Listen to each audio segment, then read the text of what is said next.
All right, thanks, Kelly. I'm here with Darnell Clark, and he's a Fortune 100 hiring manager. Darnell, of course, we all know unemployment. The economy hasn't been doing so well the last couple of years. High unemployment right now, even in the state of Georgia, pretty much across the board statewide. I'm sure there's probably more jobs in Atlanta, but even by their standards, you know, it's still below what we would like it to be, the unemployment rate.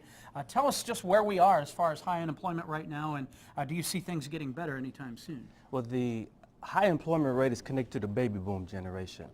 The baby boom generation is 92 million people strong, and we had decided to stop spending and start saving for retirement. And because of that, companies haven't been able to sell their products and services, and that's what's causing high employment. Also, the baby boom generation is still in the marketplace, and they will continue to be in the marketplace for the next 10 to 15 years. And until that generation is transitioned to the retirement, that will not open up the area for future generations to obtain employment. Right, and I guess with companies cutting back on a lot of things right now too, when those folks leave the job market, they may not hire back as many folks as are leaving. So that means that jobs, even though they are leaving, the baby boomers leaving the job market, there may not still be enough to supply the folks that are left over. Well, in the next 10, 15 years, that is absolutely true, but the future is bright for our Generation X and Generation Yers. People that's 40 and under and 25 and under, the future is bright because when the baby boom generation, 92 million people transition out of the marketplace, it's going to leave excess, and that excess is jobs. Yeah. So in the next 15 years, the job market is going to explode. It's just you have to get past that next 10 years before the job market starts to explode. Now, folks at home may be having problems finding a job, or maybe looking into the future. You know, maybe they're in school now, graduating soon.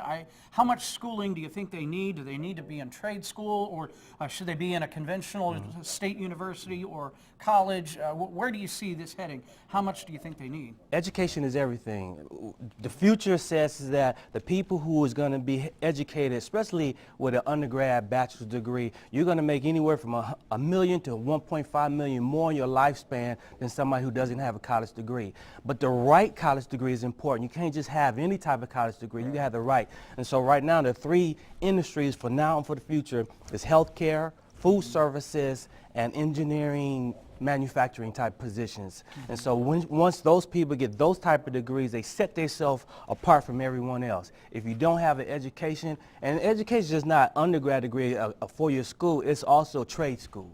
But if you just go in and get a high school diploma, that's not going to work for the future generation. Okay, well, you'll be around this morning for more. We'll have more interviews with Darnell in just a little bit. All right, back talking with Darnell Clark. Darnell, now you're a hiring manager.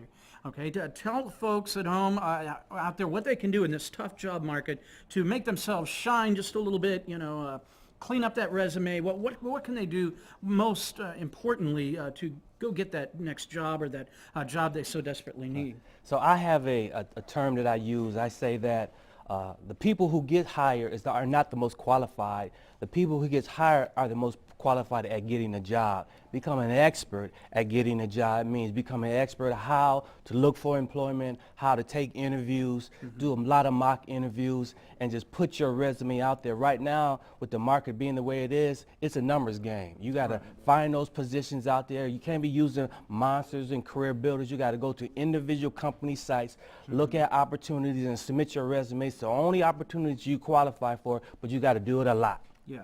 And the one good thing is that this day and age, it has made it easier. Technology has really to apply for a lot more jobs in one particular day or week, let's say, as opposed to the way it used to be. We used to have to get in your car and drive around town, you know, and look for something on the marquee to say they're hiring, or you had to go into that particular office and, you know, ask for, are you hiring, ask for a job and the like. What are some of the technology tools that folks should be implementing? You know, should they always have the resume, you know, on hand? Should they have it stored in their computer? And should they be, how long should that resume be? Right. So if you are a person who has anywhere from 10 years or below, your resume should just be one page. 10 years or higher, then you could be 2 years. But your resume should be on a computer.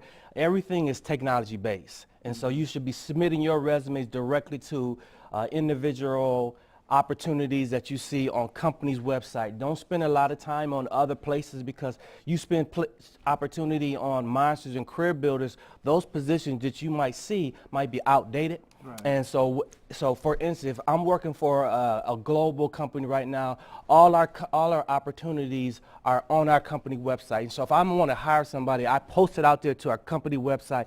But to see my position, you have to actually go to that website, submit your resume, and it'll come to me personally.